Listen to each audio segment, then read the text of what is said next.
And welcome also to the candidates for governor, the 5 people who gathered 10,000 certified signatures to qualify for the November 4th ballot and earned a place in tonight's debate. They are the Republican nominee, Charlie Baker, a former state government official; the Democratic nominee, Martha Coakley, Attorney General of the Commonwealth since 2007; United Independent Party nominee, Evan Falchuk, a healthcare executive; Independent Scott Lively, a missionary pastor; and Independent Jeff McCormick, a venture capitalist. Candidates, welcome to you all. Now, before we begin, thank you. Before we begin, a quick word about our format. I'll be asking questions, some of which were submitted by citizens to cbsboston.com. Each candidate will have up to 45 seconds to respond to the same question so you can compare their answers. After they've had their initial say, we will enter open periods of rebuttal and crosstalk where candidates can question one another and engage directly. There are only 3 strict rules: no talking over each other, no filibustering, and total, utter obedience to the moderator. Sound fair? Sure. Very much. All right, thanks. Let's begin our debate. The last, and you'll go first in the sequence, Mr. Baker. We'll go in alphabetical order and rotate who goes first. The last couple of years of Governor Deval Patrick's administration have been plagued by a range of managerial failures costing lives and millions of dollars, including oversight of compounding pharmacies, the Health Connector website, the rollout of medicinal marijuana dispensaries, and tragic errors at the Department of Children and Families. Here's my question. What went wrong with executive branch management, and how will you avoid similar embarrassments on your watch? Mr. Baker, 45 seconds. Well, I think the biggest thing that went wrong, John, was the Commonwealth took its eye off the ball. If you think about the Health Connector problem that we faced here in Massachusetts, it was pretty clear before that was launched a year ago that there were going to be issues and problems with it. And the Healthcare Connector Board went ahead and did it anyway, much to the chagrin of hundreds of thousands of Massachusetts residents whose care was disrupted, and hundreds of millions of dollars in taxpayer spending that resulted as a result of that. And we sit here today still with a broken connector and no idea what's going to happen next. The medical marijuana problem, again, it was a function of just taking your eye off the ball. Basic principles associated with management weren't pursued. Step by step by step, that process didn't work. And I think the most important thing the next governor is going to have to do is have a firm hand on the tiller and follow through and execute. Thank you. Ms. Coakley. So there are a lot of things that have gone right in the last 4 and 8 years of this administration, including innovation, education investments, infrastructure investments, in a very tough economy, by the way, that we know we're coming out of now. And so one of the things that the next governor needs to do, and I will do, is look at those issues and see how we do better. I've already talked about the reason that we need to change our structure at the Department of Children and Families. I've known that for the last 25 years, having worked with kids and families for as long as I have. We need a division in that agency that works just to protect kids. And I know we can do it under Governor Coakley. I know, and I've said under the marijuana licenses, we needed to do a better job. I will do a better job on that. The Health Connector is on its way to being fixed. That was errors, and we need to do better with technology under Governor Coakley. Thank you. Mr. Falchuk. It's relatively easy to describe the things that have gone wrong and say, you know, I would have handled it perfectly differently if I were the governor. We don't know the different things that will go wrong under the next administration. And what's gone wrong more than anything is a question of leadership from the governor to be communicating with the public to say, look, this is what's happened. This is what we know. This is what we're going to do about it. And to provide that confidence and faith we need in our government to do the important work that we need it to do. So when these things become used as political fodder, as they have, on one side or the other, it's almost predictable what Charlie and Martha were going to say to answer that question. We lose as taxpayers, and as a voter, I want to see a different approach that's honest and levels with voters and treats them like adults. Thank you. Mr. Lively. Well, I believe this government is too big, that power is centered too much at the top.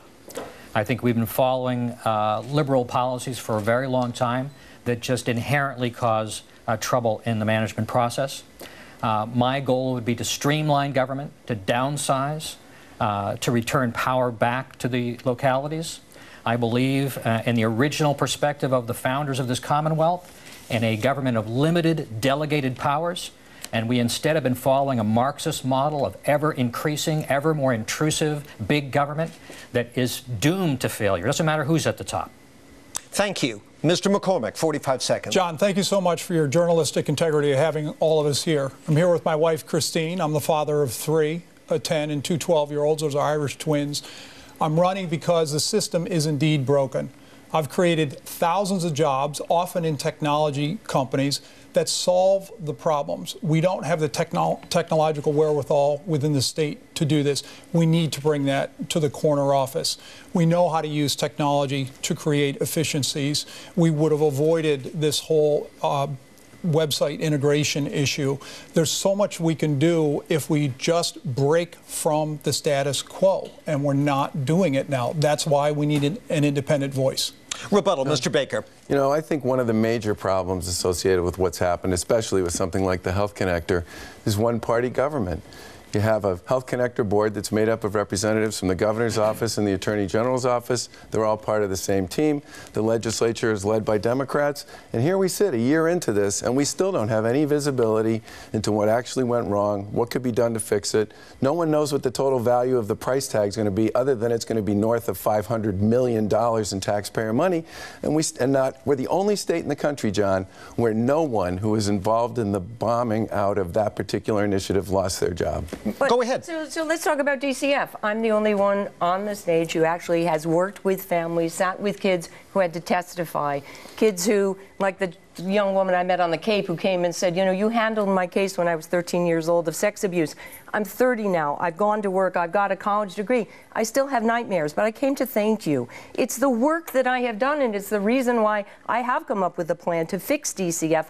I'm the only one who's done it. Charlie was head of Secretary of Health and Human Services, and 1 year reverted $2 million when he could have been working to make kids safer. All right, you referenced him. I want to give him an immediate chance to respond. Go ahead. Well, I'd say 2 things. And then we'll get you in, gentlemen. The first thing I would say is in the 1990s, we hired hundreds of additional social workers. We got the caseload down. And by the way, the Child Welfare League of America, which is the organization that the governor brought in to actually do an audit and an analysis on what was broken at DCF, actually gave us awards back during that period for the work that we did. I'm proud of it.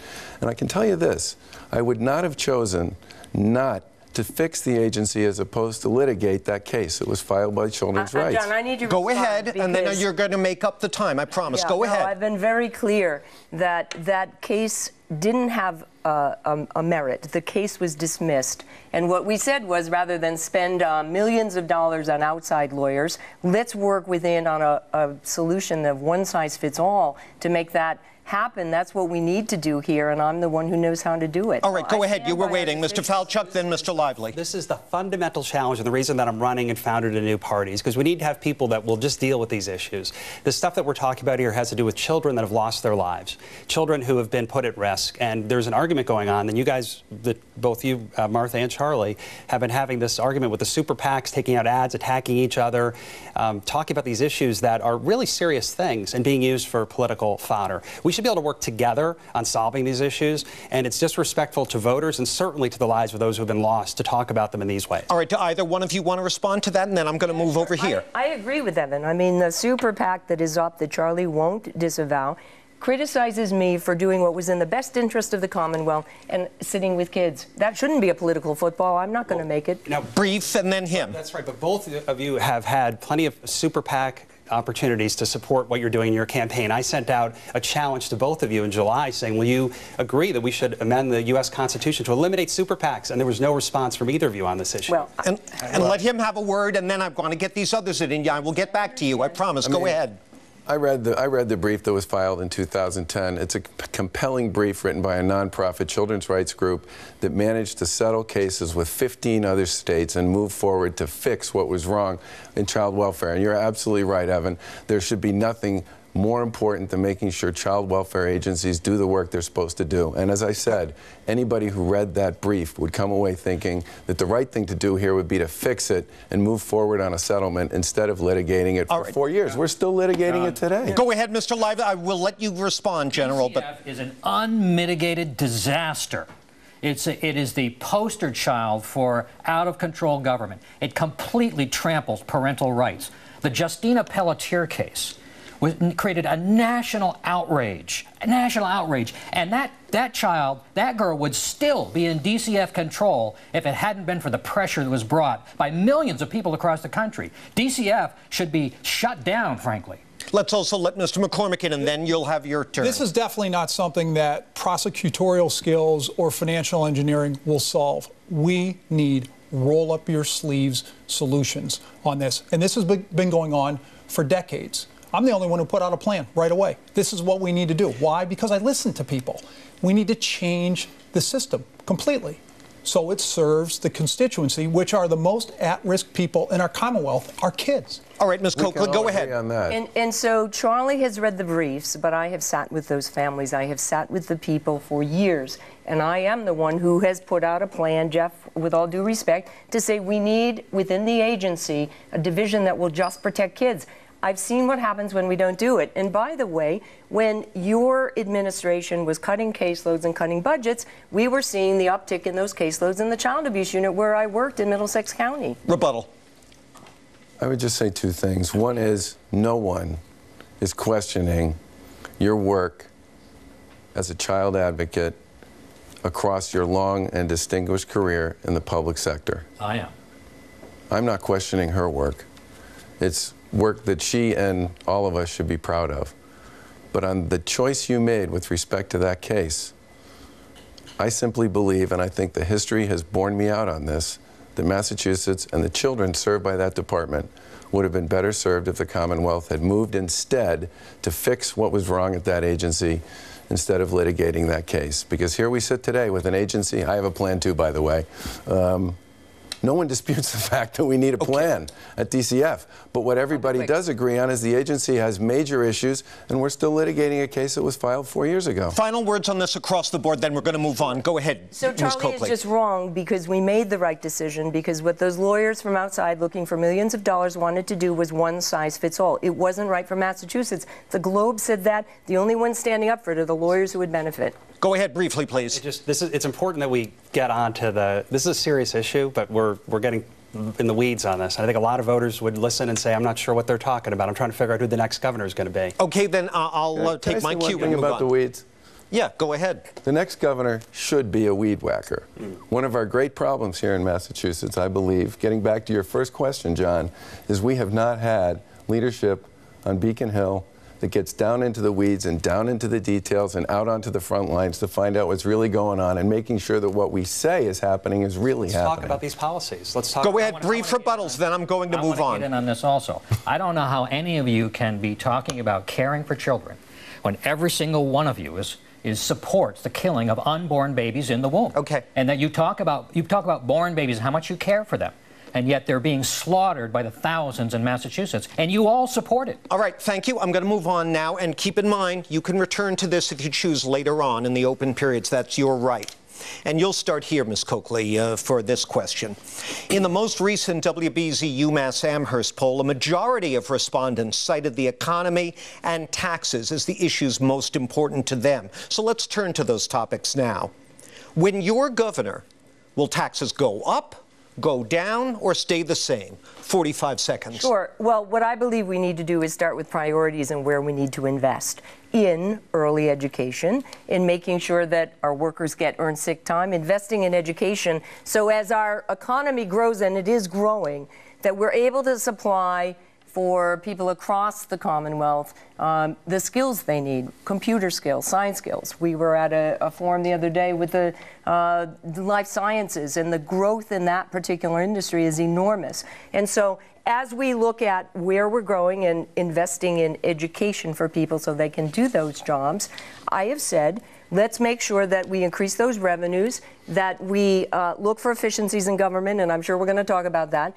And if we need to invest, as I think we need to in our roads and bridges, then we will make that decision with people in Massachusetts and the legislature. Thank you. Mr. FALCHUK. So they may, if the government needs more money to fulfill its obligations. You mentioned that bioforum. You guys were at the bioforum. They didn't invite the independent candidates. And you may have seen that the Worcester coalition partners, the Telegram and Gazette and NECN, called me and I imagine the others and told us you're not allowed to come to the debate. Now, Martha, you had put out a statement and they said today that you think there should be 6 debates, then it should include all the candidates. Will not both of you join in saying we won't go to that forum unless you invite the independent candidates? All right, go ahead. I don't like interrupting our format here, but go ahead. He asked you a direct question. And so that was not our decision, obviously, on either the forum or the debate. And but you could do something. I'll ask Charlie if Charlie wants to join me in going ask them to revisit it. Well, no, I'm saying don't go if they won't have all the candidates. No, voters have a chance and a right to see who's running. I don't control what they do. I'm happy to. As a leader, as governor, I'm happy to ask them to revisit it. Okay, you tell you what, you can get back into this later on if you like. Mr. Lively, 45 seconds. If I am elected governor, taxes will go down substantially. Frankly, I would like to give back every dollar that I'm able to save by streamlining and downsizing government. But I can't do it as fast as I'd like to because we have $129 billion of debt. And we have a responsibility to pay that down at the same time. So I say for every dollar that we save, by streamlining, downsizing departments, getting rid of waste, fraud, and abuse, that we take half the money toward the debt, half back to taxpayers. Thank you. Mr. McCormick. John, the middle class is hurting right now. Their earnings power has gone down considerably. I believe that we ought to increase earned income credits, and I think that we also ought to roll the income tax back to 5%, as people voted quite some time ago, but we ought to do it sensitively through attrition. I think that makes a lot of sense. And I have a plan to attract businesses to communities throughout the Commonwealth, creating jobs like I've created jobs by the thousands. We need to do that throughout the Commonwealth, and you do that through things like doubling the historic tax credit. We need to get rid of the inventory tax. That's a job killer. There's upwards of 50,000 jobs that can be created with that. We also need to have specific incentives to move into our gateway cities, again, in the form of a tax break. Thank you. Mr. Baker. Taxes under a Baker administration will go down. We've proposed tax cuts for the inventory tax. We've proposed tax cuts for small businesses. We've proposed tax cuts for businesses that hire veterans and people coming off public assistance. But the most important thing we've done, John, is put out a very specific, very detailed, comprehensive economic development and growth plan. The greatest thing we can do here in the Commonwealth of Mass is make the kinds of decisions that will create growth and create jobs across the Commonwealth. My first stop as a candidate was at UMass Lowell at their Emerging Technology Center. I went there because it was a gateway city, it was outside 128, and it was a masterful partnership between manufacturers in the Merrimack Valley and a higher ed institution that was creating jobs and economic opportunity. We need to do more of that. Thank you. Rebuttal, Ms. Coakley. And so Charlie's plan is one that gives tax breaks that, by the way, leaves us with at least a $300 million deficit with income we have now. So he hasn't explained where that's going to come from. But more importantly, if we don't invest also in our education, particularly computer science and STEM, for our kids, we're not going to have the workforce, even if those jobs come, even if you give tax cuts to corporations. I talked to one business that said we moved south because healthcare and energy costs are high. They said we moved back up here because we want people with a good 8th grade education. That's our strength. Go ahead. This is the challenge we face in Massachusetts, is the high cost of living, and it is driven by healthcare costs. The amount of money that my wife and our 3 kids have to pay for health insurance coverage is driven by how much it costs to go to the hospital. And since the 1990s, when Charlie was at HHS and they decided to deregulate the hospital market, and they started merging and raising prices and acting like monopolists, and this is the deal that with partners that Martha is trying to get approved, they've been raising prices relentlessly, and it's taking money out of people's pockets. Addressing that issue is the best thing we can do for jobs. Okay, he referenced you both. Why don't you start, Mr. Baker, and then we'll get Ms. Coakley in there. I've been saying for a long time, and as governor, I will absolutely pursue this, that we need to create full transparency around price and performance in healthcare. I can't think of any other sector of our economy where the same service delivered to the same person with the same outcome at 4 different institutions within a couple of miles of each other can vary in price by as much as 300 or 400%. And that, more than anything, has been driving up the cost of healthcare.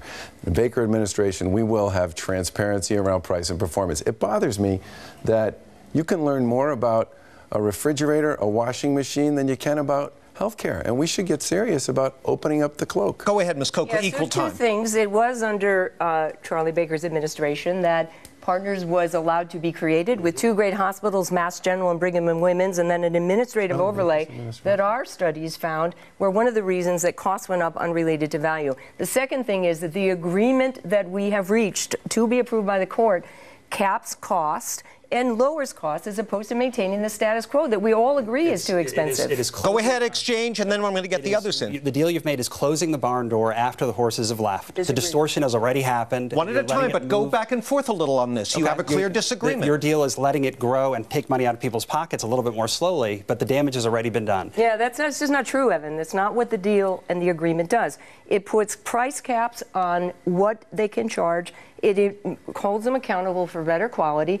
And other than just filing a suit and maintaining the status quo, which we think is too extensive, it's a better result for consumers and costs. I read the deal. I read the deal, and in there, I see what you're talking about is slowing the growth. The problem is the distortion has already happened, and Partners is fresh out of hospitals in eastern Massachusetts to buy. They'll be looking west, and the distortions will continue. Go ahead. The problem with the system is systemic. What you folks are talking about is picking at things around the edges. The system itself is corrupt. We're talking about the most extensive nanny state, perhaps in the entire world, maybe with the exception of England. But Massachusetts is just outrageous. We are spending money that we don't have, and the prices just keep going up and up and up. Okay. And they just keep asking for more and more taxes. We need to reverse that trend. Let's let Mr. McCormick. Charlie, I have to tell you, you and I have both worked in healthcare. You obviously at Harvard Pilgrim for a long time. Transparency is going to help. That's also going to take years to implement. You and I know how complicated these contracts are. We need to change the delivery model. We need to emphasize primary care. We need to emphasize community health centers to bring down the cost. We have to proactively manage our healthcare because it is proven that will save a considerable amount of money and get better outcomes. Rebuttal. I agree with a lot of what he said. The only thing, Jeff, I agree we need to put more money into primary care. That's in my health care reform plan. I believe the transparency piece can be done quickly and should be done. And by the way, every study that's been done shows that the single biggest factor driving up the cost of health care in Massachusetts is this incredible disparity between and among providers with respect to what they get paid. And frankly, I don't think that can be solved through bureaucratic infighting, whether it's, you know, the agreement with Partners or the healthcare commissioner or something else. The way to deal with this is to make everybody post their prices. And I don't think that would be that hard to do. Final words on this, Ms. Coakley, go ahead. Sure, because one thing we're talking about is what are the values that drive you when you're making decisions as governor? And so I have this question for Charlie, because we're talking historically. You know, how is it and what do you say to people when you successfully turned around Harvard Pilgrim, but you left 3,500 seniors off, you tripled premium costs, and you tripled your salary? Response. Let's just get one thing straight. I walked into a health plan that employed thousands of people across Massachusetts, New Hampshire, and Maine. In addition to that, it owed hundreds of millions of dollars to hospital organizations and other healthcare providers across Eastern Mass. If Harvard Pilgrim had gone down, thousands of people in Massachusetts would have lost their job, and a whole series of very important healthcare institutions would have gone away. And the fact that we saved Harvard Pilgrim, and it was a we, there were a lot of people involved in that, saved jobs for thousands of people, saved many really important healthcare organizations here in Massachusetts, and I believe was a major turning point in trying to reset the marketplace. Go ahead, one last exchange. And in a not-for-profit, your salary went from over $600,000 to $1.7 million. How do you explain that to people whose premiums went up, who lost their care? Briefly. My salary was set by the board. It was completely consistent with market salaries overall. It wasn't something I spent a lot of time frankly negotiating with the board on, and I'm so proud of the work that we did to save that organization and the thousands of jobs that came with saving it. We have a break at hand, but I'm going to give you just a few seconds. I just want to say what Charlie's saying as far as prices going up because of hospital consolidation is true. The transparency is in the hands of the Attorney General's office. They know it as well. They're both two sides of the same coin on this issue, and we need new leadership. All right, you can revisit this later if you like, candidates. Let's take a break, have a sip of water, and when we return,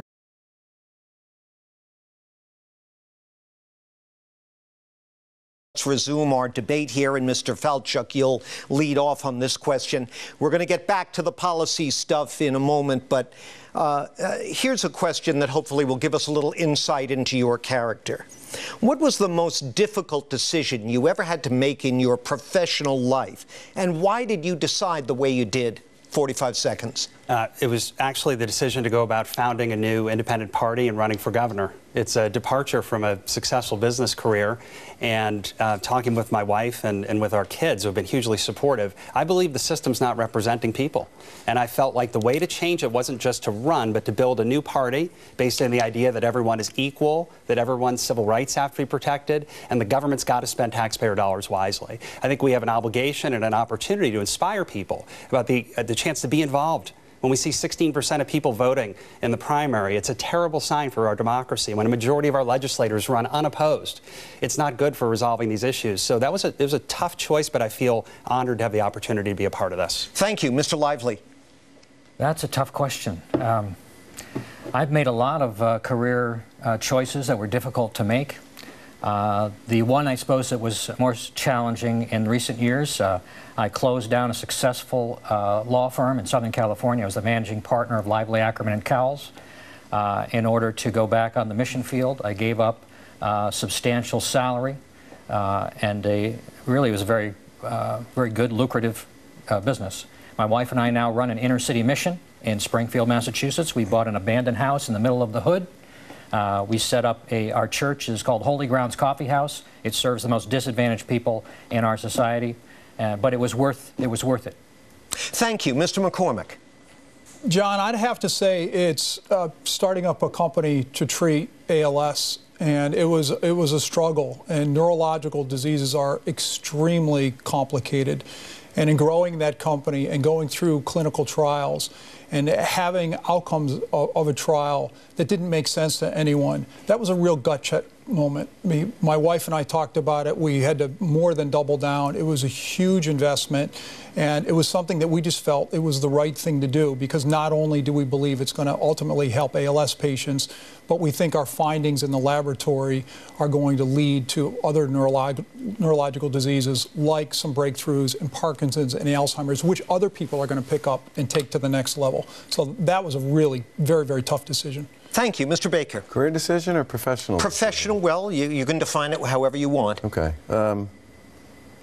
When Harvard Pilgrim was in terrible trouble, we made a decision to exit the Rhode Island marketplace. That involved thousands of people, tens of thousands, hundreds of thousands of members. And that was easily the hardest decision I ever had to make. And I'm proud to say that we worked overtime to make sure everybody who was in active treatment stayed in active treatment. We made sure that every provider organization that did business with us got paid for the services they rendered. And we did everything we could to make sure every single person who worked for the organization had an opportunity to find other employment as we went through that process. But that was a classic example of having absolutely no way out and no good choice, and we had to make it. And to this day, I still think it's the toughest decision I ever had to make. Thank you. Ms. Coakley. So the easy decision for me was, after law school and working in a big firm, making a call to go into public service. The hardest decision was, once I was there, working with District Attorney Tom Riley, and asked to go down to head up our child abuse unit. You know, I watched a lot of Perry Mason as a kid. I wanted to do homicides. I wanted to be in the courtroom trying cases for victims. And this was the hardest job I have ever had, and the hardest decision. I hadn't done child abuse cases before. It was a time, I think, as Charlie knows, that numbers of cases were growing, including physical abuse cases. So we started to do work with doctors around broken limbs and fractured skulls, and of course, when 8-year-old Maddie Eapen ended up in the emergency room, we have that case. But I worked across a range of cases that made me a much better district attorney and a much better, I think, prosecutor and problem solving around domestic violence and child abuse. By the way, I should have noted this was a question submitted via CBSBoston.com from Steve in Arlington. Would anyone like to follow up or rebut anything that they heard here? Go ahead. I just want to congratulate Jeff. I mean, one of the good pieces of news I heard this summer, after all the crazy stuff around the Ice Bucket Challenge, was that because of the money that was raised on that, the clinical trials have been, you know, they're ahead by 3 or 4 years now. So that kind of debilitating disease, and what we're actually able to do in Massachusetts with our biotech, our life sciences, people like Jeff are willing to invest in it, means not only it's an economic driver for Massachusetts, it means people's lives are going to be better. Isn't it odd that the only one with biotech investing experience, personally and professionally, was disinvited from the biotech meeting? Further comment, or I'll move on. All right, let's move ahead here, and you'll start here, Mr. Lively. Let's turn back to an issue now that made the top 5 issues on voters' minds, according to the WBZ UMass Amherst poll, Homeland Security. The U.S. Supreme Court yesterday declined to hear the appeal of Tarek Mahana of Sudbury of his conviction on terrorism charges. Meanwhile, Mahana associate Ahmed Abu Samra of Stoughton is on the FBI's most wanted terrorist list, and he's believed to be a key ISIS operative. These are only the most recent names on a growing list of terror suspects and perpetrators from Massachusetts. And Boston is one of just 3 U.S. cities where the feds are focusing efforts to deter recruitment of terrorists. So here's my question. Is Massachusetts in some way a magnet for terrorists? If so, why? And what would you do as governor to help proactively identify them before they act out? Well, I think, yes, Massachusetts is a target because it's a liberal state. If you look around the world, the place where radical Islamists are going are the most liberal countries. The Netherlands, England, Sweden, and in the United States, they're going to the states that have the highest Democrat populations and greatest amount of power. It's because they know that they can get away with more in a society where there's just not a lot of scrutiny, where people don't have guns to defend themselves. The places they're going are places where they have the strongest gun laws. They're going to the places where the government is the most is concentrated at the highest, and so there's no local focus. Thank you, Mr. McCormick. I don't think we're really a magnet, other than the fact that we are a very cosmopolitan area, and we have a lot of influence on what happens in the United States and, in fact, in the world. And I think that people from abroad who want to inflict terror, they want to get an impact. So, of course, they're going to go to the kinds of cities that they think that they can make that and be seen. You know, they're not going to go to nowhere. They're going to come to some of the major northeastern cities, for example, John. I think what we need to do as governor, we have to work with our federal government very, very closely. Those agencies don't talk to each other well at all. Obviously, our state agencies don't either. And a lot of this is going to come down to just relentless use of technology and vigilance. Thank you, Mr. Baker. Well, I would agree with Jeff's opening comment there that I think the cosmopolitan nature of Massachusetts and Boston has something to do with it. I mean, we have a lot of people who come here to go to school. We have a lot of people who come here to work. We have a lot of people who visit here. We're a terrific location geographically in terms of someone's ability to get to and from a lot of different places from here. And I think as a result of that, as governor, there's probably no single priority that should be higher than the protection and public safety of the people here. And I can just tell you that as governor, I would make sure that my administration was in constant contact with federal agencies, city agencies, national security agencies, and I would take a personal interest in making sure that we did everything we could to stay on top of everything that's going on in the cyber community, in the maritime community, and in the community generally. Thank you. Ms. Coakley, 45 seconds. So, John, I remember like it was yesterday. I was district attorney on the 2nd floor in the tallest building in East Cambridge on 9/11, and we knew that after that second plane hit, that the country was being attacked. And so even in Boston, we later learned those planes had come from there, but we had to leave that building. And as a result of that, though, and I know this because as district attorney working in the organized crime strike force, since that time, with in the state level and improving communications, we have a terrorism task force. We stay in touch all the time. And what we need to do as governor is make sure that we continue that communication, that we look at better threat assessment tools, because New York, Boston, all of those cities will be, and that we continue to coordinate efforts to deter threats, to respond as we did in the Boston Marathon as soon as we can, and keep that communication going. Thank you, Mr. Falchuk. The world is a dangerous place, and the government has an important obligation to make sure that everyone is kept safe. What I'm worried about what's happened over the last decade with the war on terror is that our civil liberties are increasingly being encroached on. When we saw in Boston after the marathon bombing and the heroic work that was done by the police, but as residents of Massachusetts, we were told stay in our homes. In my community, that happened. When you saw the very militarized police in the streets, this is a worrisome development. And when you think about the words of the national anthem calling us, this is the home of the brave, we're brave. We can handle the kinds of threats that exist in the world. So yes, law enforcement needs all the tools that it has, but our civil liberties should not be negotiable. Rebuttal, anyone? Sure. Go ahead. On that Friday, I know I went to where all the police were masked because we didn't know who was at large and where they were. We understood that the judicial system has to control that. I worked to make sure that we would get search warrants for places in Cambridge, because if we were ever going to bring cases, we knew they would be held to the U.S. Constitution. And I know we have to have a balance between the way we get information and collect it, but we are dealing now with out borders, people who will come out and having information, sharing information, doing threat assessment under the rule of law is the way we'll keep safe in the future. Response? Go ahead, and then the rule of law has been increasingly interpreted to allow the government to snoop on people's email, to conduct wireless surveillance in ways that were not previously. We've got secret commissions happening. Then we need happening, to respond with the rule of law and not be subject to terrorist threats. But this is what's happening. It's been happening at the state level as well. And so we need leaders that are willing to say, listen, we got to stand up against these terrorists. They need to be held to account, but also to protect people. I'm going to get you in, and then Mr. Lively's waiting patiently. Go ahead. I was just going to back to something Evan said back at the beginning of the conversation, which is, of the debate, which is that public leaders, public officials need to be forthright and public with people and open with them about the decisions that they make. And I happen to think on this particular one, most of the people that I know and most of the people I've talked to about the issues around surveillance and phone calls and wiretaps and all the rest, the big issue people had was that this was all going on and no one in the government was telling them about it. I also think people are not only brave, I think they're old enough and mature enough to have a conversation about this, and I think that's part of what's been missing. I want to inject one thing here that, I would add to my original comments, and that is the problem that we have with immigration. That we need to to close the borders from illegal immigrants, and we need to stop bringing so many radical Islamists into our country through the legitimate immigration policy.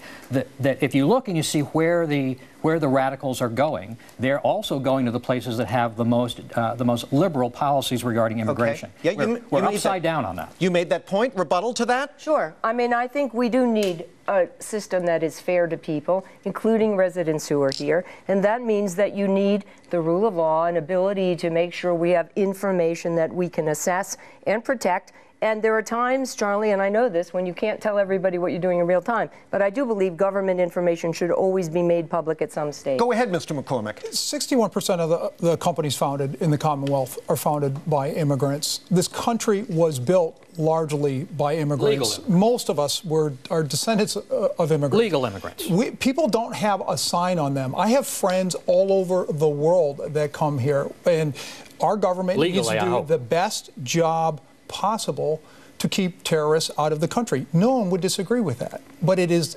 a function of technology. It is a function of agencies working together, states working together with the federal government. It is a complicated situation. Go ahead.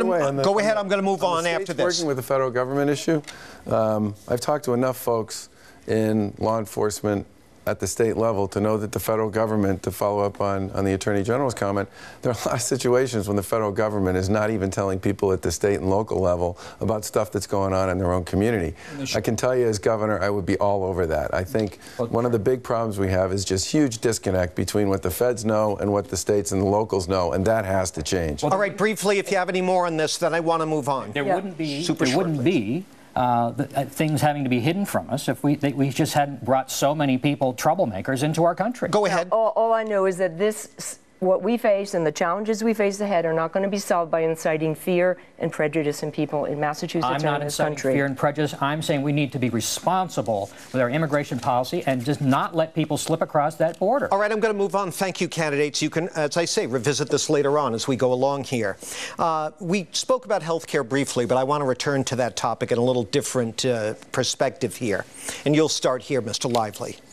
If Republicans win back the White House in 2016, it's entirely possible they may try to repeal at least parts of the new federal health care law. Are there any, if you're elected, you'll be in office as governor at that time. Are there any aspects of that law you would encourage Washington to change, or are you satisfied with it as is? 45 seconds, please. I think socialized medicine is an absolute disaster for our country. I would completely repeal Obamacare and rebuild from the ground up. In fact, all the things I'm talking about, when I talked about tearing down DCF, I'm not talking about eliminating, we have to have agencies that deal with these sorts of things, but let's do it on conservative principles and not keep following these far-left ideas that take us off into la-la land. Mr. McCormick. John, I'm running as an independent to pull people together to solve the problems. I personally believe we should have asked for an innovation waiver. We had the most inclusive health care system in the United States, and I think we frankly should have tried to perfect that system. We should have, again, emphasized primary care and community health centers. And our large players in the Commonwealth, our large providers know that. They're making investments in that area. But at 42% of the state's budget, we have to do it much more aggressively than we're doing it now. So we have to take those models to the next level, give people better outcomes, decrease the cost of care, and these are well proven out. Mr. Baker. I think the most important thing the next governor would have to do with respect to what happens to the Affordable Care Act is try to make sure that most of the important decisions that matter with respect to health care and health care coverage in Massachusetts are made by people in Massachusetts. The main reason I supported pursuing a waiver, not knowing, of course, that the whole thing was going to blow up all over everybody, was because I wanted Massachusetts to continue to be in the driver's seat and to control its own destiny with respect to health care here in the Commonwealth. It's a big employer, it's an incredibly important issue, and it's one that people take personally. And I would like the Commonwealth, if there are changes to be made with respect to the Affordable Care Act, to have the latitude and the ability to make decisions about how our health care system works that are going to benefit people in Massachusetts. I fear terribly losing control of this to some bureaucracy in Washington that's never even been to Massachusetts. Thank you, Ms. Coakley. So this is what's at stake. If your child has a brain tumor, you want him to go to Children's Hospital. If your sister is suffering from breast cancer, you want her at a good hospital in Massachusetts. People come from all over the world to get their health care here because we do have health care that's been focused on quality care, excellent care, and what our office has done is show that it's very expensive. And I point out to AGs around the country that we have been able to put together with a Republican governor, Democratic legislature, our business community, our providers, our healthcare, our consumer advocates, a healthcare reform that said, let's cover people, let's keep it quality, now let's address costs. That's what we are doing now. It's not going to happen overnight.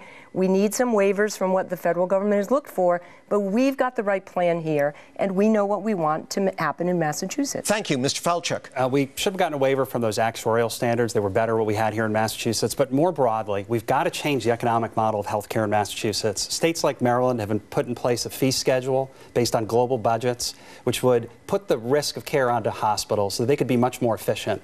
As it is today, as they buy each other up, they raise their prices. So every time you pay a higher insurance premium or a higher deductible, it's because of the enabling of, as you point out, the Republicans and Democrats working together, partners becoming a monopoly and the government allowing for this to take place. As voters, we're not going to get any different result if we keep going down the same path. I've got a very specific, clear plan on how we'll change the economics so that hospitals make their money off of keeping you well rather than treating you when you're sick. Thank you. Rebuttal. Who wants it? Anyone? Go ahead, Mr. McCormick. We have to have a governor who can bring people together. This is how you solve problems. We have world-class clinicians, physicians, nurses, but we also have world-class administrators and technologists. And it's going to take everyone, including providers and payers, that come up with a common solution. This is a huge problem. It does not make sense if we are all physically fit and fiscally bankrupt. We have to do this together. Go ahead, Mr. Falchuk. Well, the dollars that are being sent to those hospitals because of the way they can distort the market with their pricing is the issue that we face for economic development and for families' pocketbooks in the next administration. I'm willing to call out partners for what it is and to take the steps that are necessary to build the kind of fee schedule that will save consumers billions of dollars. Super briefly, Mr. Lively. I think the insurance corporate model versus the government socialist model is a false choice. There's a middle path of nonprofit risk pools that are much less costly, where people are not restricted in the doctors and hospitals that they can go to, and where the members are stakeholders in the billing process, which has a substantial downward pressure on cost. All right, go ahead. And John, as we move away from fee-for-service and trying to get into our communities more affordable and integrated health care, it is the one way we're going to be able to address mental health care and behavioral health care. We haven't talked about it tonight. It's a huge issue in Massachusetts. It's expensive because we don't deal with it. And more importantly, it creates an enormous nightmare for those who suffer from mental illness and their families. Mr. Baker. I just have to say that 4 of us on this panel today have talked about the waivers the Commonwealth should have pursued instead of going down the road of full speed ahead into the Affordable Care Act last year. And there's only one of us here who had representatives on the Health Connector who could have done something about that. As we sit here today, we have a broken website. We used to have the best in the country. Now we have the worst. And we've spent as a Commonwealth hundreds of millions of taxpayer dollars and disrupted the care for hundreds of thousands of people. It didn't have to be that way. Yeah, so I have supported the waivers that will make sense for Massachusetts because I have worked with how it's happened here, and that's what I'm talking about. We also have the appointees who are independent on healthcare, who are the best on the board. I'll stand up for my appointees on the Health Connector board. Oh, go ahead. Do you want to rebut that first? Hold on. Did you want to rebut that? Or one member of the board who was an independent director who actually questioned a lot of the decisions that have been made got canned about 3 weeks ago. I think this is a great example of a broken agency and one-party government. And I repeat, we're the only state in the country that had a horrible experience with rolling out the Affordable Care Act where no one lost their job. And I happen to think that has a lot to do with the lack of accountability and the lack of transparency that comes with one team on the field, one party rule, and we need to fix that. Final words on this, then I'm going to move on. Go ahead. We're the only state in the country that actually tried to and provided the model for what has happened at the national level. And I've been the first one to say, and consistently, that one size does not fit all. Give the states more latitude. We've shown the way in Massachusetts. Under Governor COAKLEY, we'll continue to do that. Go ahead. I do want to move on. This is another serious problem that the left has gotten us into. We shouldn't have to have waivers. That's just the fact that we have to have waivers demonstrates that it's a broken system. Okay, folks, again, you can bring this up again in our next open period, but let's move on to another question here. We're doing great. At least I think so. As long as no one ends up in the cocoon of horror. No, you don't want to go there. Thank you, sir. This next question comes from Barbara from the North Shore via cbsboston.com. Thank you, Barbara. In Massachusetts, voters themselves, as you know, can make laws using the initiative petition process. But the voters' decisions have not always been carried out by the legislature, most notably in the failure to roll back the income tax to 5%, as the voters ordered in 2003. If voters next month repeal the automatic gas tax indexing and the casino law, will you honor their will? And if not, do you favor the repeal of the initiative petition process? Mr. McCormick. I do not favor the repeal of that process, but I think that process should be used judiciously. We obviously can't legislate by referendum constantly, but when the voters decide, their decision should be heard. And frankly, Charlie and Martha, I have no idea why you think you have the moral authority to trump the voters if they in fact do repeal casinos, to say, you know what, I'm going to file legislation for casinos to be legislated back in. You know, it just doesn't make sense to me. That's why we vote. Go ahead, Mr. Baker, 45 seconds. Well, I was one of the people who collected signatures on the question to repeal the automatic indexing on the gas tax, so I'm certainly going to vote for that, and I hope it passes, and I would be pleased to be able to implement that as governor. I'm going to vote against the casino repeal, not because I love casinos. I think Massachusetts should have one, which is what I've said for 4 years now, and I think that one should be in Springfield. If the voters choose to reject casinos completely, I will want to have a debate about the Springfield site, and we'll see what happens. And if it doesn't go anywhere, that'll be that. But I certainly believe in the petition process. I've been involved with it for most of my professional career. And unlike the Attorney General, I supported getting that casino question onto the ballot and was glad when the Supreme Judicial Court came out and said it should be on the ballot. You collect 125,000 signatures, you belong on the ballot. Thank you, Ms. Coakley. So interestingly, if we are going to move ahead in infrastructure development, if we're going to build a South Coast rail, if we're going to be able to fix what hasn't been able to be fixed because the economy's been so tough the last 8 years on our roads and our bridges and public transportation, we need that indexing. I support it. I know many business leaders throughout Massachusetts support it. And I think that is one good investment in what we need to provide, not just in Boston and Cambridge, but around the state, the economic plan that I've rolled out that I think makes sense and will invest in our kids and our businesses.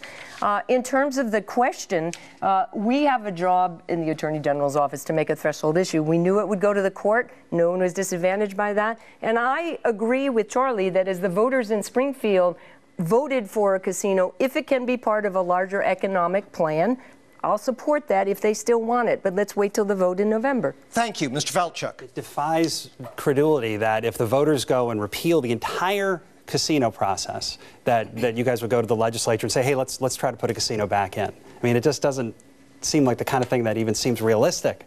But we have examples throughout our government of laws that are duly passed and are not implemented. You know, Chapter 70 funding for education is supposed to be the foundation budget updated every 2 years. The last time it happened was 10 years ago. They've just started again with this. We talked about Chapter 257 for human services workers a couple of weeks ago together, where the state has not lived up to the obligations that it set out for itself. So when we have a government where it is not even following its own laws, then we've got a need for new leadership. Thank you. Mr. Lively.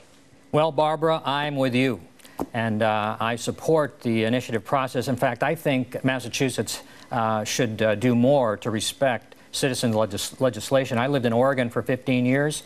The citizens in Oregon can legislate directly. Here in Massachusetts, the legislators can veto the people like they did on the gay marriage vote. The citizens collected well over 100,000 signatures to put that on the ballot, and then the left put the screws to the legislators and prevented that from going to the ballot. They shouldn't be able to do that. All right, go ahead, rebuttal time. If I could clarify something, I am in favor of the repeal, just so the two of you are very clear on that. One of the things we need to do is look at what it's going to do to lottery revenues as well. We are going to have hundreds of communities affected negatively by that. And if you're advocates of local aid, which you say you are, that will affect them dramatically. The numbers are going to be eye-popping for some of these communities. Responses. Well, I just want to respond to Evan, and I know Charlie agrees with me on this because we've talked about it before. I am very proud to have been the first Attorney General in the country to challenge the Defense of Marriage Act to make sure that, as in Massachusetts, as we've now seen with the denial of cert at the Supreme Court, people can marry who they love. So I stand on that decision. I'm very proud of it. I never suggested otherwise. No, you didn't. Okay. I'm sorry, Scott. Oh, okay. All right, well, go ahead. Go ahead, Mr. Baker. I didn't. Well, since she referred to me, I want to address that, because this is an important you know what, issue though, for people we're talking about a different issue. I'd like to conclude that discussion first. Go ahead, Mr. Baker. You want it in. Yeah, my whole point in supporting one casino was a concern about what the collateral impact of more than one casino would be. I'm the only candidate, I believe, who's walked the site in Springfield. The site in Springfield they're planning to build that casino on is the site that was torn up by the tornado. And it's a very innovative proposal that's going to create main streets in a place where we don't have any, in a part of the Commonwealth where the unemployment rate is twice what it is everywhere else. I live in Springfield. There are a lot of people that don't want that casino there. That's the last thing we want to do, is to enrich and empower people that are willing to exploit the weaknesses of others for their own personal gain. That's what casinos do, and I don't want any part of them. Go ahead, Mr. Falchuk, then you, Ms. Coakley. I'm against the repeal because of the fact that the legislature created the framework, the voters voted in the cities and towns, and that should be the end of it. And for our democracy to work right, the side that loses has to move on and join with the side that wins.